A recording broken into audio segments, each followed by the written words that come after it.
윤석열이 만약에 정치를 한다면 황교안처럼 안 된다가 힌트가 아닐까. 국민의힘에 들어가서 할 거냐, 독자적인 정치적 기반을 갖추기 위해서 어떤 새로운 시도를 할 거냐. 그리고 국민의힘이란 당에 의지하는 게 가장 편합니다. 제가 윤석열의 위치에서 정치를 시작한다면은 중도 보수를 포함하는 이 정계 개편이나 재편에 나서지. 정치인으로 만약 다른 모습 보이려면은 양복 단추부터 잠가야 된다. 한 30년을 검사로 살아온 사람이 정치인으로 탈바꿈하는 것 자체가 애초에 불가능한 일일 수도 있습니다. 해보면. 네, 여러분 안녕하십니까. 시사 끝장입니다. 윤석열 총장의 지지도가 2위, 대선주자 지지도 2위를 기록한 여론조사 결과가 나왔습니다. 이낙연 더불어민주당 대표가 1위를 기록하긴 했지만 윤석열 총장과의 격차가 크지 않고 3위를 기록한 이재명 지사와도 격차가 크지 않아서 이낙연, 윤석열, 이재명 이 세 사람이 오차범위 내에서 혼전을 벌이는 그런 조사 결과가 나와서 참 흥미롭습니다. 이 문제 둘러싸고 이야기 좀 나눠보겠습니다. 자, 박 의원님, 네. 이 지금 뭐 윤석열 총장 지지도 지난번에도 한번 한길 리서치인가요? 했을 때 이제 1위 나온 적이 있었는데 이번에 리얼미터에서 2위, 특히 서울 쪽만 놓고 본다면 서울에서는 윤석열 총장이 1위인 결과가 나왔습니다. 이거 어떻게 분석하십니까? 일단 뭐 반작용이라고 봐야죠. 반작용이다. 네, 정권에서 찍어 누르니까 아하. 누가 정권의 희생양이냐. 여기서 이제 도드라진 표적이 돼 있어서 네. 그에 따른 반작용으로 지지율이 상승하고 있는 거라고 보고. 네. 그리고 지난 그 국정감사가 굉장한 분기점이 됐다고 봐요. 그때 나와서 얘기했을 그때 때. 나와서 뭐 퇴임 이후에 봉사 얘기하고 정치에 대해서도 부인하지 않고 네. 그 전까지는 거의 일관성 있게 이분이 뭐 본인은 정무적 감각도 없고 정치 안 한다. 그리고 여론조사도 빼달라. 네, 네. 이런 식의 행보를 보이다가 지난 국정감사를 분기점으로 물론 뭐 여당이 그래서 더더욱 네. 그 윤석열 찍어내기에 나서는지는 모르겠지만 그러니까 우리가 이제 과거에 전례들이 많잖아요. 그러니까 정치권 언저리에 있다가 이런 대권 주자로 국민의 인기를 바탕으로 인기를 들어왔다가 바탕으로 패자됐다가 그게 뭐 급락하는 그런 경우들을 많이 봤고 대표적인 인물이 황교안 전 대표 아닙니까? 네. 그분도 사실은 대선 주자 뭐 1, 2위를 다퉜어요. 그 무렵에. 네. 좀 이른 감이 있긴 했지만 아주 멀게 느껴집니다. 그래서 당대표까지 화려하게 됐음에도 불구하고 이게 도저히 정치의 세계에 맞지 않는 그런 행보를 보이다가 이제 스스로 몰락의 길을 걸었는데 그게 아마 윤석열 총장한테 굉장히 중요한 반면교사가 되지 않을까. 네. 그래서 윤석열이 만약에 정치를 한다면 황교안처럼 안 된다가 참고해야 될 1번 이 힌트가 아닐까 네. 이런 생각이 들고요. 그리고 저는 그 윤석열 총장이 만약에 그 정치에 나선다면 두 가지가 이 관측 포인트일 텐데 하나는 네. 검사들이 따라 나서느냐. 그럼 망한다. 검사들이 따라 나서면. 그리고 정치는 정치하는 사람들하고 해야죠. 네. 정치하는 사람들 말을 들어야 되고. 자, 그럴 경우에 국민의힘이 어떻게 할 거냐. 그렇죠. 과연 윤석열은 국민의힘이랑 같이 할 거냐. 국민의힘에 들어가서 할 거냐. 아니면은 뭐 자기 독자적인 정치적 기반을 갖추기 만들어서 위해서 같이 하는 쪽으로 어떤 할 새로운 거냐. 시도를 할 거냐. 뭐 이런 등등이 예. 관측 포인트일 거고 또 한 가지는 현 정권이 윤석열의 발목을 쉽게 안 놔줄 겁니다. 예. 그러면 뭐 각종 소송부터 고소고발부터 경우에 따라서는 공수처까지 이게 이제 사법적 리스크도 따라서 커질 텐데 네. 그걸 어떻게 헤쳐나갈 수 있을까 또 우리가 지켜봐야 될 포인트가 아닐까 싶습니다. 네. 이준석 최고는 어떻게 보세요? 저는 이제 정치를 하겠다고 생각하면요. 네. 기본적으로 아까 뭐 황교안의 일단 길이가 할 걸로 봐요, 안 할 걸로 봐요? 저는 해야죠. 이제는 할 수밖에 없는 상황이 그게 살 됐다. 길입니다. 그러니까 이제 황교안의 길이 아니라 저는 오히려 반기문의 길을 조심해야 된다. 예, 그러니까 반기문이라는 사람은 결국에는 탄핵 이후에 친박이 약간 미궁 속에 빠진 상황 속에서 보수 진영의 대표가 될 수 있느냐의 문제였거든요. 네. 황교안 대표는 거꾸로 보수 진영의 대표 주자 될 수 있었는데 확장성을 가질 수 있느냐의 문제였거든요. 자, 근데 여기서 이제 그 윤석열 총장이 이번에 리얼미터 조사를 봐도 한 27% 이렇게 대구 쪽에서 지지를 받았거든요. 네. 이게 어디냐, 뭐 이제 그 태극기 부대거든요. 예. 골수 태극기 부대인데 이거를 포섭하지 않고 대선에서 그럼 이길 수 있느냐? 없는 상황인데 이걸 포섭하려면 어떻게 해야 되느냐? 결국 국민의힘이란 당에 의지하는 게 가장 편합니다. 네. 그게 아니라 당에 의지 않고 이걸 풀려고 하잖아요. 그럼 말이 꼬여요. 예, 말이 꼬여가지고 뭐 탄핵을 인정하느니 안 하느니 탄핵을 하면서 이제 박근혜 대통령 형사재판에 가장 기여한 사람이 본인인데 그걸 자기 부정을 할 수 없는 노릇이고 반대로 이제 당의 힘으로 밀어붙이는 게 아니라 그걸 개인이 하려고 하면은 많은 질문에 이제 직면하게 되는 거거든요. 네. 저는 이건 뭐 앞으로 봤을 때 쉽게 해결하는 방법은 당으로 푸는 겁니다.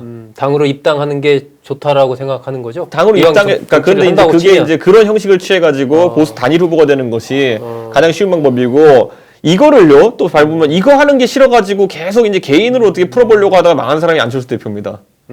계속 그러니까 결국에는 뭐 연대라든지 아니면 합당 이런 절차에 대해 가지고 니네가 접어라며 이런 얘기만 하고 있고 네. 그러니까 저는 안철수 반기문의 두 사례를 봤을 때 결국에는 이 덩어리진 보수표를 끌어오는 방법이 상당히 간단한데도 쉽지 않다. 예, 이런 생각이 그 저는 조금 상황을 다르게 보는데 저는 만약 정치를 하려면은 한다고 하면 이 재편에 나설 것 같아요. 그래서 또 안철수가 처해 있던 상황과는 또 조금 상황이 다르다. 지켜봐야 되겠지만 만약 저라면 제가 윤석열의 위치에서 정치를 시작한다면은 이 중도 보수를 포함하는 이 정계 개편이나 재편에 나서지 그냥 저기에 올라타는 방식으로는 하지 않을 것 같다. 이준석 최고 보기에 지금 이제 특히 서울 민심, 서울에서는 어쨌든 윤석열 총장에 대한 지지도가 이낙연 대표나 이재명 지사를 앞선 것으로 나온단 말이에요. 서울 민심 어떻게 해봐야 돼요? 보수화가 많이 진행되고 있는 건 사실이다. 그건 왜냐하면 기본적으로 서울에 자영업자 많고요. 네, 그리고 서울에 이제 주택 문제의 영향이 큽니다. 예. 그런데 이제 서울권에는 그런 분들이 많기 때문에 이분들이 국민의힘에 대한 지지세를 형성하고 또 야권에 대한 지지를 형성하고 그분들이 또다시 이제 윤석열 총장에 대한 지지세를 역으로 형성하는 게 아니냐. 저는 이런 생각을 하고 지금 시점에서 저는 윤석열 총장이 덩어리진 표가 어디냐가 확실해야 되는 거거든요. 그렇기 때문에 행보 큼직큼직해야 돼요. 예. 권력 욕을 한 방에 드러내는 표현들. 예, 그런 게 있으면은 지지율이 탄력받을 것이고 아니면은 언론에 사라지고 지지율 떨어지는 거 굉장히 많습니다. 예. 이낙연 대표 같은 경우는 호남에서도 좀 떨어지고 있는 걸로 나오고 이재명 지사도 거의 지금 그 박스권을 벗어나고 있지 못한 상황인데 이런 상황은 어떻게 분석을 해야 될까요? 근데 이제 민주당 내에서 그런 문제의식이 나오는 거는 저는 뭐 전략가들이라면 당연히 그런 문제의식이 나올 것 같은데 지금 시점이면요. 대선이 아직 한 1년 반 정도 남은 시점이면 후보군이 훨씬 더 다양해야 돼요. 네. 근데 지금 뭐 두 사람만 가지고서는 자칫 잘못하다가 그 중에 한 명이 낙마하면 그럼 한 명밖에 안 남는 거예요. 네. 근데 그 한 명의 대세론이 얹히지 않는다. 과거 문재인처럼. 그럼 이게 굉장히 답답해지는 거죠, 그러면. 위태로운 거거든요. 네. 그런 면에서 봤을 때 이게 좀 주자군을 넓혀야 된다. 어떻게 보면 추미애 장관이 저러는 것도 그런 걸 목표로 네. 움직이는지는 모르겠으나 저는 그런 문제의식은 당연히 여당 내에서 나올 수 있는 문제의식이라고 보고 추 장관이 여권 내에서는 3위 했다라고 그 근데 이제 뭐 결과에서는 수치상으로는 별로 의미 없는 3위 엄청 3%니까 뒤지긴 했지만 예. 심상정이 4위예요. 그 기준으로 따지면 별로 의미 없는 수치고요. 예. 다만 이제 그런 그 문제의식, 그 전략적 문제의식이 있다 하더라도 과연 그게 인물을 타고 민심을 타고 외화되느냐. 그걸 외화시키지 못하면 그냥 가는 거죠. 이자 네. 구도로. 그러면 사실은 민주당 경선의 다이내믹스는 굉장히 떨어진다고 봐야 되겠죠. 저는 심지어 이제 호사가들은 정치 이제 분석하는 이런 얘기하는 사람도 있어요. 윤석열 총장이 검찰총장으로 보였을 때 모습과 정치인으로 만약 갔을 때 다른 모습 보이려면은 양복 단추부터 잠가야 한다. 네. 네. 네. 이런 얘기를 하는 사람도 있어요. 네. 그러니까 이게 사실 하나의 어쨌든 공무원으로 살던 사람이 정치인으로 넘어온다는 것이 참 쉽지 않은 얼마나 일이죠. 많은 변화를 필요로 하는 것인지 이미 네. 정치하는 사람들은 그런 거 하나하나까지 보기 시작했는데 네. 뒤집어 말하면 한교안 대표도 그런 어떤 공무원으로서의 자세에서 정치인으로 자세 넘어오는데 그 전환이 생각보다 빠르지 않았기 때문에 속도를 내지 못했기 때문에 그렇게 된 것도 있다 하니까 저는 윤석열 총장이 의외로 우리가 지금 이렇게 얘기하는 것보다도 한 30년을 검사로 살아온 사람이 정치인으로 탈바꿈하는 것 자체가 애초에 불가능한 일일 수도 있습니다. 해보면은. 예. 저는 이제 그런 쪽에 방점을 찍는 편인데 예. 사람이 쉽게 변하지가 않고요. 단추를 잠글까요?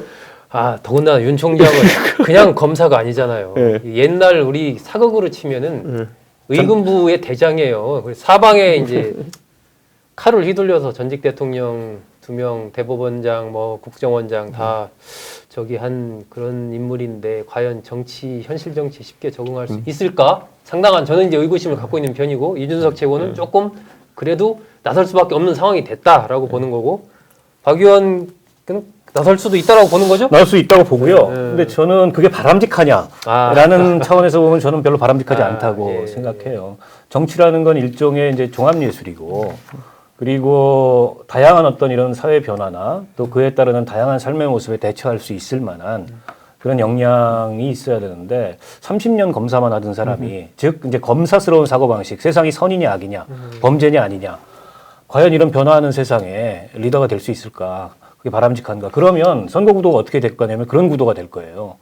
과연 이 문재인 정부의 검찰 개혁이라는 게 옳았느냐 틀렸느냐, 모든 이 적폐청산이라는 게 옳았느냐 틀렸느냐, 그건 발전이 아니죠. 그런 면에서 봤을 때 저는 윤석열이라는 사람 개인에 대한 인격에 대해서는 평가하지 않습니다. 제가 모르기 때문에. 네. 그러나 저 사람이 살아왔던 직업적 경험과 이 30년의 그런 경력으로 봤을 때 저런 사람이 대선에 나와서 이 야권에, 지금으로 뭐 야권이라고 예상이 되죠. 야권의 어떤 대표 주자가 돼서 대선을 치른다는 거는 정치 그 자체로서 보면 전혀 발전적이지 않다. 이런 생각은 분명히 갖고 있습니다. 20년 정치하다 법무부 장관 하면 사고 치는 거 보세요. 윤석열 반대 방향도 총장의 마찬가지예요. 이 행보와 관련해서 뭐 지금 이렇게 다양한 의견들이 나옵니다. 아마 여러분도 마찬가지일 거라고 보는데 윤석열 총장 향후에 어떤 길을 가게 될지 같이 한번 흥미롭게 지켜보시겠습니다.